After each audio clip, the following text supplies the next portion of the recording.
ርዕሳችን የነገርኩህን እስከማደርግልህ ድረስ ከአንተ አልለይም የሚል ነው። ምን አልኳችሁ? የነገርኩህን ነገር እስከምፈጽምልህ ድረስ ከአንተ አልለይም። ይህንን የመጽሐፍ ቅዱስ ክፍል በጠዋቱ በቡራኬ በጸሎት ይህንን አውደ ምሕረት መልእክት ጭምር አስተላልፈው የባረኩልን ታላቁ ሊቅ አባታችን ክቡር ሊቀ ሊቃውንት ይህን መጽሐፍ ቅዱስ አንስተውት ነበረ። እሳቸው በመልእክት መልኩ ነው ያቀረቡት። እሳቸው ከዚህ የመጽሐፍ ቅዱስ ክፍል የወሰዱት ዛቲ ይእቲ ኆኅታ ለሰማይ ዝየ የተሐነጽ ቤተ እግዚአብሔር የሚለው ይቺ የእግዚአብሔር በር ናት። በዚህ ቦታ የእግዚአብሔር ቤተ መቅደስ ይታነጻል ብሎ ድንጋዩን ተክሎ ዘይት አፍሶበት የሄደ ይህንን በመልእክት መልኩ ስለሆነ እንግዲህ እንደ አባቶቻችን እንደ ሊቃውንቱ እንደ ቅድስት ቤተ ክርስቲያናችን አስተምህሮ አንድ መጽሐፍ ቅዱስ ወይም የመጽሐፍ ቅዱስ ክፍል ካለበት ላይ ካላለቀ ተብራርቶ ካላለቀ ወይም ተተርጉሞ ካላለቀ ያኛው መምህር ከዛ ላይ አንስቶ መሄድ ልማድ ነው እንጂ እሳቸው አስተምረውት ቢሆን ኖሮ እኔ ደግሞ በፀሐይ ላይ ሻማ እንደ ማብራት ይሆንብኝ ነበር እና ስለዚህ በዚህ መጽሐፍ ቅዱስ ክፍል እግዚአብሔር እንደፈቀደ እግዚአብሔር እንደወደደ አንደበታችንን ይባርክልን፣ ሕሊናችንን ይሰበስብልን። ለእኔም ለደካማው በእውቀት አናሳስበ ምስጢር አካታችሁ አንደበት ከፋችሁ እሱ ነውና ለእናንተም ለሰሚዎቹ መስማት ማስተዋሉን ቢለግሳችሁ ሕሊናችሁን ቢሰበስብላችሁ በዚህ የመጽሐፍ ቅዱስ ክፍል ነው እንነጋገረው እንማማረው። ስለ ቃሉ የቃሉ ባለቤት መድኃኔዓለም ክርስቶስ ስሙ ለዘላለም የተመሰገነ ይሁን። ይህንን ኃይለ ቃል የምናገኘው በኦሪት ዘፍጥረት ምዕራፍ 28 እኔ አሁን የተናገርኩትን ጥቅስ እስመ ኢያሃድገከ እስተገብር ኩሎ ዘነገርኩከ ወይም ዘነገርኩከ ቢል የነገርኩህን ዘነበብኩከ ቢል አንድ አይነት ነው። አንድ አይነት ትርጓሜ ላይ ነው የሚያልፈው። ከቁጥር 15 ላይ ተነስተን በዚህ የመጽሐፍ ቅዱስ መነሻነት ክፍል መነሻነት እንማማራለን ማለት ነው። ከኔ ጋር ናችሁ? እንዴት ነው ጊዜው ወቅቱ አሰልችቷችሁ ነበር? እስካሁን የቆያችሁት ሰልችታ ደክማችኋል? ይደክመናል እንዴ? በዚህ ብንኖር ለእኛ መልካም ነው አይደል ያለው ነብዩ? በዚህ መኖር ለእኛ መልካም ነው አይደል ያለው? በዛ በደብረ ታቦር ተራራ ላይ ወጥቶ በዚህ ብንሆን ለእኛ ምንድን ነው አለ? መልካም ነው አይደል ያለው? ነቢየ እግዚአብሔር ቅዱስ ዳዊትን ሊታሰ ይሄድሰኒ ተሪዮ እግዚአብሔር ለእኔ የሚሻለን ማን መከተል ነው? እግዚአብሔርን መከተል ነው። ዛሬ ሰውን የተከተሉ ሰዎች፣ በሰው የተመኩ ሰዎች፣ ሌላውን ፍጡር የተከተሉ ሰዎች ዘልቀዋል እንዴ? አልዘለቁም። እግዚአብሔርን የተከተሉ ሰዎች ግን ራሳቸውን አድነው ሌላውንም ማዳን ምን ይላሉ? ይችላሉ ማለት ነው። አባቶቻችን ነቢያት፣ ሐዋርያት፣ ጻድቃን፣ ሰማዕታት፣ ቅዱሳን ሁሉ እግዚአብሔርን ስለተከተሉ ዛሬ የእኛ መድኃኒት ሆነዋል። ዛሬ የእኛ መጽናኛ ሆነዋል።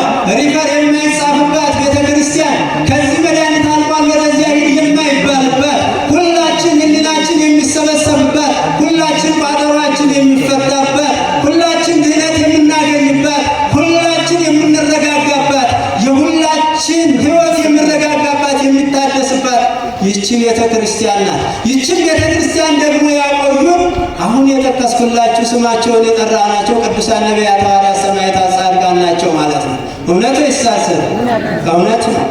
ስለዚህ በአሁኑ ሰዓት ሰው በከፋበት ዘመን፣ ጊዜ በከዳበት ዘመን፣ ወራት በባሰበት ዘመን የምንጽናናበት የምንድንበት ይቺ ቅድስት ቤተ ክርስቲያን ናት። እሷን የሰጠን አምላካችን ስሙ ለዘላለም የተመሰገነ ይሁን። በደሙ ነው የመሰረተልን፣ በደሙ ነው የቀደሳት፣ በደሙ ነው ያበጃጃት። አትናወጽም።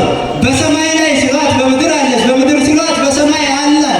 ጊዜ ወቅት ገደብ የላትም። እሷ ሕያዊት ናት፣ ዘላለማዊ ናት። ዘላለማዊ ኢየሱስ ክርስቶስ በደሙ መስርቷታልና ጥያቄው አንድና ያን ጥያቄው መልሱ ይህ ነው ማለት ነው። ስለዚህ በዚህ በዘፍጥረት 28 ቁጥር 18 ላይ 15 ላይ የነገርኩህን ሁሉ እስከማደርግልህ ከአንተ አልለይም አለው።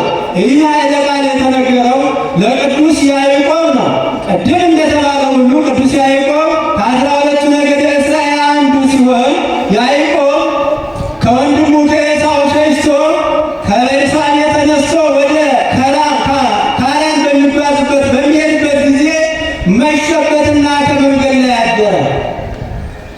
እንግዲህ በሀገራችን ልማድ በባህላችን በእኛ ሕይወት አሁን በምንኖረው ኑሮ ምክንያቱም ድሮ በድሮ ዘመን እንደ ዛሬው ሰረገላ ወይም ደግሞ እንትን በሰማይ የሚሄድ አውሮፕላን አየር ስለሌለ በእግር ነበር ሰው የሚጓዘው። ዛሬ መኪና አለ። ዛሬ ከዚህች 4 ኪሎ ድረስ የሚጓዝ የለም፣ የሚሄድ የለም፣ በእግሩ የሚሄድ የለም። አንድ ፌርማታ እንኳን ታክሲ ላይ ወጥተን ነው የምንሄደው። ድካም የበዛበት ዘመን ነው። ያደከመን ምን ይመስላችኋል? በደላችን። ያደከመን ምን ይመስላችኋል? ኃጢአታችን። ያደከመን ምን ይመስላችኋል? ክፉ ስራችን። ያደከመን ምን ይመስላችኋል? መገፋፋታችን። ያደከመን ምን ይመስላችኋል? መጠላላታችን። ያደከመን የምንሰራው ክፉ ስራ ነው ማለት ነው። አባቶቻችን አይደክሙም ነበርና ቅዱስ ያዕቆብ ሲሄድ በመንገድ ላይ መሽቶበት ሎዛ ከተባለች ቦታ መሸበትና ጋደም ማለት አይ እንግዲህ ከተኛው አይቀር ትራስ ያስፈልጋል ብሎ አንዲቷን ጠፍጠፍ ያለች ድንጋይ ወሰደና ትራስ አድርጓት ተኛ። በዚህ ጊዜ የወርቅ መሰላል ከምድር እስከ ሰማይ ድረስ ተተክላ ንጉሥ በላዩ ላይ ተቀምጦባት ቅዱሳን መላእክት ሲወጡበት ሲወርዱበት ተመለከተ። ክብር ለአምላካችን።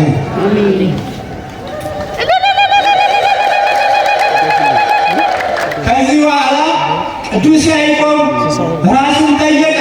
ራሱን ይጠይቅ ነበር፣ ራሱን ይገመግም ነበር።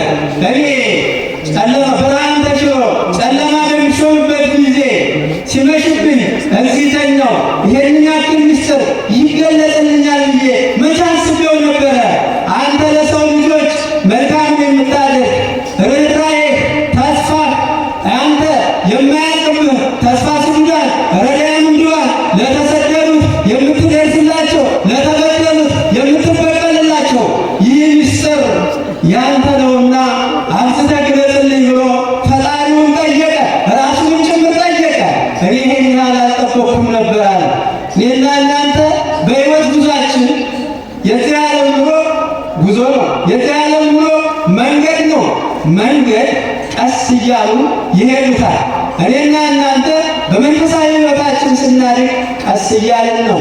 አንድ ቀን ብዙ ሰግደን አንድ ቀን ያለንን መጽሐፍ ሁሉ ጸሎት አድርሰን አይደለም የእግዚአብሔርን መንግሥት ልንወርስ የምንችለው ቀስ እያልን በክርስትና ሕይወታችን በመንፈሳዊ ሕይወታችን ስናድግ ነው ወገኖች።